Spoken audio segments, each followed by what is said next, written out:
Shalom Bapak Ibu. Mari beri salam kanan kiri muka belakang. Katakan damai sejahtera bagimu. Silakan jabat tangan. PPKM-nya sudah dicabut, boleh jabat tangan. Baru menyampaikan selamat tahun baru juga. Puji Tuhan. Jangan lupa hand sanitizer ya. Bapak Ibu, saya akan membagi beberapa pokok penting kebenaran firman Tuhan ini. Khotbahnya tidak panjang, karena biasanya begitu, kalau tahun baru nggak boleh panjang DP khotbah karena banyak yang begadang. Ada dua jenis anggukan, Bapak Ibu sudah tahu kan, kalau sedang berkhotbah itu. Pertama, naik turunnya stabil, itu berarti harus segera lanjut. Tapi ada juga jenis kedua, naik turunnya tidak stabil. Ada yang pelan dia turun, baru naiknya tiba-tiba. Itu pendeta harus peka, dia harus segera amin. Saya berbagi sedikit tentang Ayub.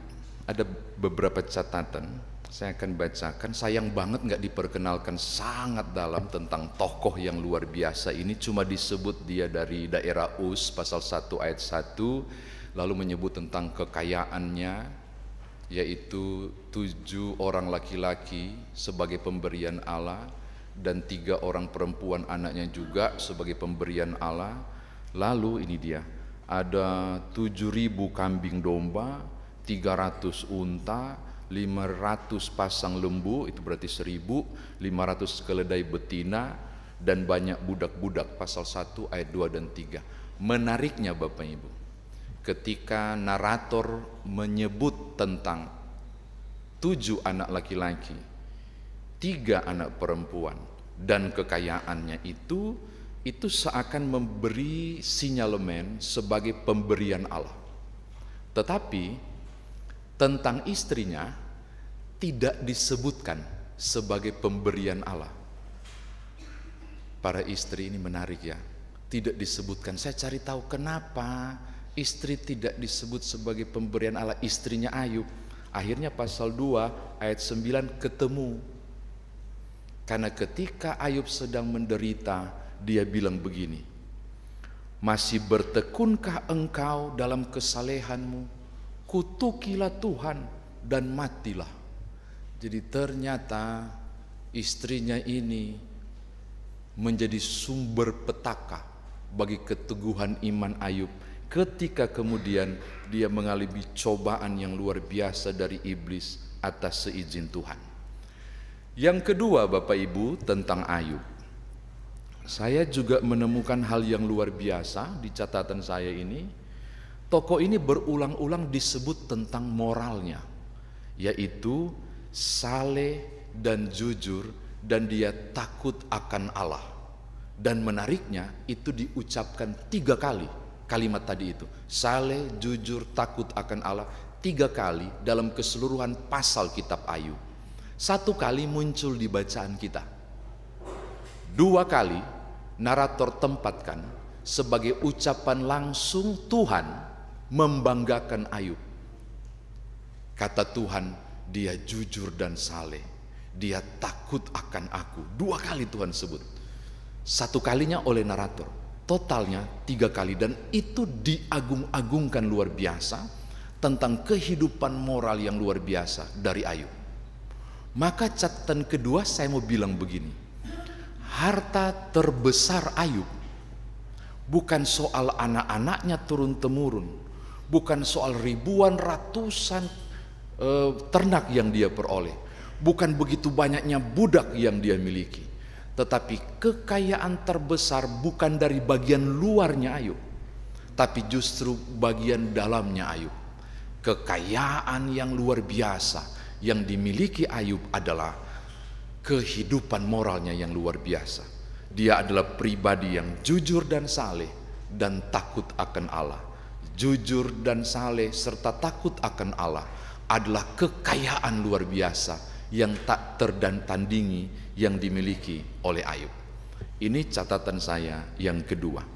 Yang ketiga, mari kita lihat apa yang dilakukan anak-anaknya, dan kita menemukan di ayat 4-5. Jadi pada zaman itu adalah biasa untuk melakukan pesta pora, apalagi dengan status sosial yang besar. Kekayaan yang luar biasa, mengundang teman-teman, sahabat pun adalah hal yang wajar pada masa itu untuk lakukan pesta pora. 7 anak ini melakukannya.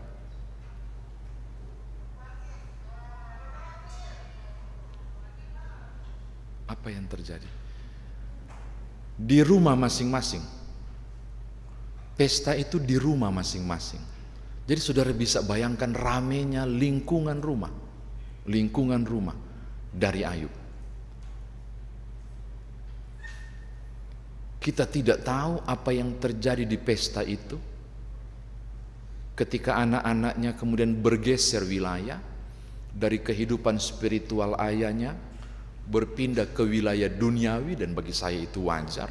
Melakukan pesta dan bergaul luar suka-suka mereka itu wajar menurut saya. Tapi yang menarik perhatian saya adalah Ayub tahu aku tidak bisa kontrol mereka.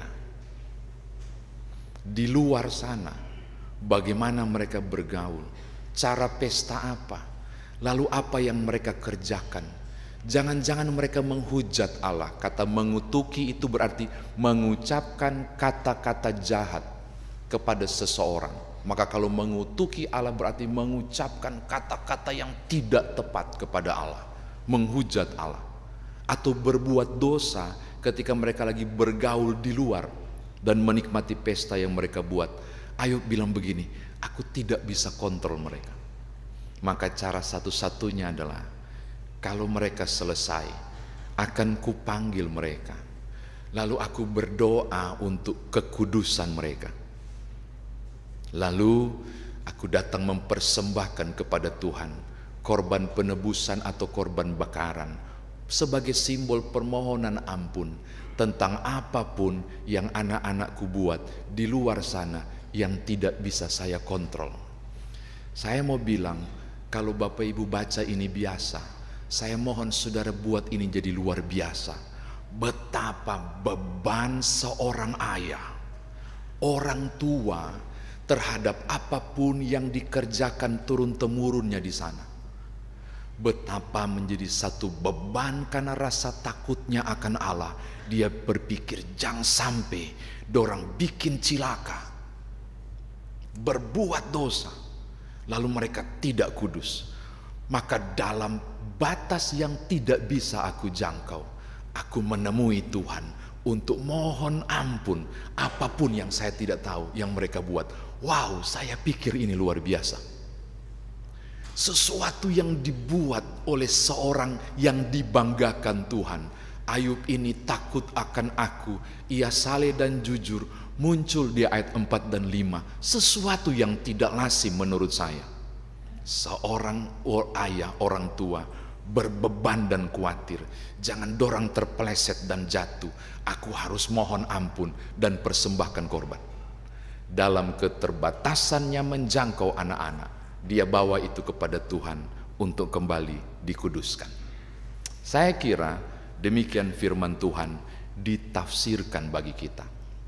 Sekarang Bapak Ibu, bagaimana kita bawa dalam kehidupan beriman kita? Pesta pora yang dilakukan oleh anak-anak Ayub laki-laki dan mengundang 3 anak perempuan dengan banyak orang yang tidak diceritakan secara detail itu. Dorang makan apa, minum apa, tidak diceritakan. Yang pasti pesta pora adalah simbol dari aktivitas yang tidak berhubungan dengan kehidupan rohani. Apapun, ya saya tidak bilang salah ya Bapak Ibu, simbol dari kehidupan apapun ketika dipetakan, keluar dia dari wilayah itu, melakukan hal apapun, menikmati apa yang Tuhan kasih dengan bentuk apapun, pesta pora. Alkitab tidak menyebut pesta pora di sini sebagai masalah. Tapi jadi masalah kalau saudara baca di ayat 5, bukan pesta poranya. Jangan-jangan dalam kenikmatan pesta pora ini mereka melakukan dosa. Hal pertama saya mau bilang begini Bapak Ibu, Bapak Ibu keluar dari gedung gereja, beraktivitas, menikmati apapun yang Tuhan anugerahkan. Kenikmatan apapun yang Bapak Ibu rasakan, entah pesta pora atau bahasa apapun itu, bagi saya itu bukan dosa. Nikmatilah, kata pengkhotbah bilang, nikmati masa mudamu, hai pemuda. Tapi dengan itu engkau harus mempertanggungjawabkan. Itu punya hal yang penting. Silakan nikmati. Awas, jangan tergelincir dalam dosa. Itu saja. Jadi silakan nikmat. Kalau saya saudara katakan silakan. Tapi yang diberi tanda awas adalah jangan sampai ketika engkau menyeberang di wilayah yang rawan itu, engkau jatuh. Itu tanda awasnya. Itu hal yang pertama. Yang kedua, Bapak Ibu, terakhir. Kan pendek saya janji itu, terakhir. Saya waktu persiapkan teks ini, saya benar-benar merasa ditampar. Orang Ambon itu ada kunci usbu, betul ya? Kunci usbu. Saya tidak menyuruh Bapak Ibu memakai budaya Ambon, Maluku ini, bukan. Tapi maknanya luar biasa setahu saya. Bahwa tiap tutup pekan, mau kunci usbu itu, mau kunci perjalanan satu pekan itu, keluarga berkumpul dan sembahyang. Saya nggak tahu tradisinya doanya apa, tapi aku mau memberi bobot Ayub. Tersungkurlah bersama keluarga. Untuk 7 hari Tuhan kami menikmati dunia. Aku takut, aku dan anak-anakku tergelincir dan menghujat Engkau. Maka dikunci usbu ini, ampuni kami. Keren gak? Di satu pekan yang Bapak Ibu dan saya kerjakan, pasti ada sesuatu yang barangkali, maaf, engkau jatuh dan menghujat Allah dalam dosa. Maka saya kira perlu ada momen Ayub. Bapak-bapak, ini teguran buat saya. Bapak-bapak dengarkan. Ada momen untuk belajar dari Ayub.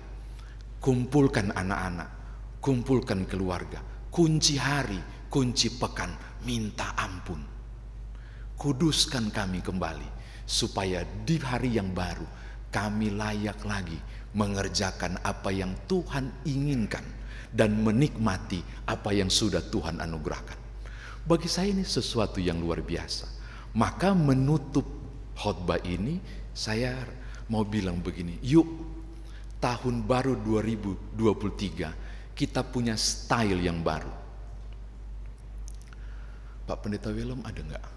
Dan teman-teman persekutuan doa itu bikin hari Senin ya. Ini kapan-kapan kita juga perlu berkumpul di hari Sabtu. Kunci usbu barangkali. Kalau nggak bisa berjemaat di rumahlah masing-masing. Baru kita sembahyang. Mengunci semua proses yang Bapak Ibu lalui seperti Ayub. Tuhan, kiranya apa yang kami kerjakan berkenan kepadamu. Kalaupun Tuhan tidak berkenan, ampunilah kami di satu pekan ini. Supaya pekan yang baru ketika kami anugerahkan, kami tetap kudus di hadapan Tuhan.